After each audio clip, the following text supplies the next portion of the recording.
त्रिवेंद्र सिंह रावत अब बीजेपी के ही निशाने पर आ गए हैं।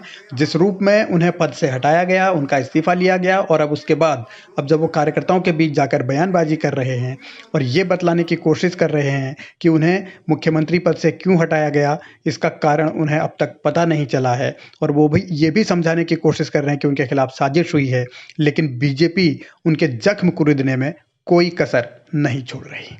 यहाँ पार्टी के में हर कार्यकर्ता एक टूल का काम करता है, जिसकी जहां आवश्यकता पड़ेगी केंद्रीय नेतृत्व उसको इस्तेमाल कर सकता है। जैसे मैं महामंत्री हूँ, आज केंद्रीय नेतृत्व चाहेगा कहीं और इस्तेमाल क्या करूंगा, मेरे मन में किंतु परंतु आने का कोई मतलब ही नहीं है कार्यकर्ता के नाते। ऐसे ही त्रिवेंद्र रावत जी के मन में भी ऐसा नहीं है, लेकिन आप उनको कुरेद तो बार बार वो कुछ बुलवा लेते हो और वो बोल देते हैं।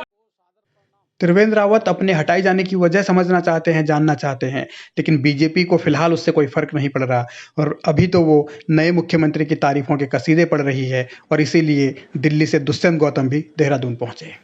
वर्तमान मुख्यमंत्री जी का भी मैं धन्यवाद करना चाहूंगा आपके माध्यम से कि उन्होंने कई ऐतिहासिक कदम ऐसे उठाए हैं जो गरीबों के लिए बड़े ही अच्छे साबित होंगे। जैसे जिला विकास प्राधिकरण को पूरे 2016 की स्थिति में लाना, अनेक बेचारे गरीब लोग हैं, मकान बना लेते हैं, उनको अनोथाइज डिक्लेयर किया जाए, नक्शे वक्शे की समस्या, सारी समस्या का समाधान करने का जो उन्होंने काम किया है, ये उनके मन की ये पीड़ा दिखाती है कि गरीबों के प्रति वो कितना हितैषी है और कैसे हमें इसको काम को करना चाहिए। नए मुख्यमंत्री ने अब तक पुराने मुख्यमंत्री के ही कुछ फैसले पलटे हैं और इस पर उन्हें वाहवाही मिल रही है, इसीलिए वो अपना ये जो मोमेंटम है या जो उनके काम करने का जो अंदाज है उसको बनाए रखना चाहते हैं और अब उनकी नज़र गैरसैंण कमिश्नरी पर है और उन्होंने ये करीब संकेत दे दिए हैं कि कमिश्नरी तो खत्म हो ही जाएगी। कि गैरसैंण कमिश्नरी पे मैं विचार कर रहा हूँ और निश्चित है जो जनभावनाएं कहते हैं वही मैं करूंगा।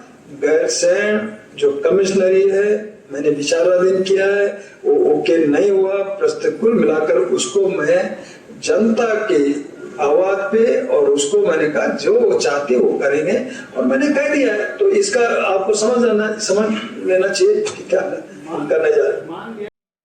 तीरथ का ध्यान फिलहाल त्रिवेंद्र के तमाम फैसले पलटने पर है और बीजेपी इससे खुश भी नजर आ रही है और इसीलिए बीजेपी प्रभारी दुष्यंत गौतम ये मानते हैं कि त्रिवेंद्र रावत ने जो 4 साल में नहीं किया वो तीरथ सिंह रावत ने 12-13 दिनों में ही कर दिया और यही वजह है कि अब हर जगह इसकी चर्चा हो रही है।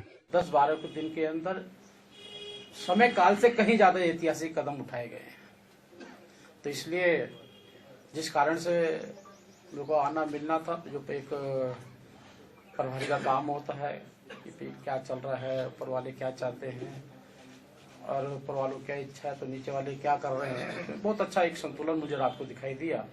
बीजेपी नेताओं के बयान से साफ है कि उन्होंने ये मान लिया है कि त्रिवेंद्र रावत कोई काम नहीं कर पाए, इसीलिए उन्हें हटाया गया, लेकिन त्रिवेंद्र रावत अब भी गली गली जाकर ये पूछ रहे हैं कि आखिर उनका क्या कसूर था। इसीलिए कभी वो अभिमन्यु का उदाहरण देते हैं तो कभी बदला लेने की बात करते हैं, लेकिन वो बदला किससे लेंगे ये बड़ा सवाल है, क्योंकि बीजेपी तो उनकी सुन ही नहीं रही। अभिमन्यु भी एक बहुत बड़े नेता थे हमारे, उसमें बड़ा समर्पण था अभिमन्यु।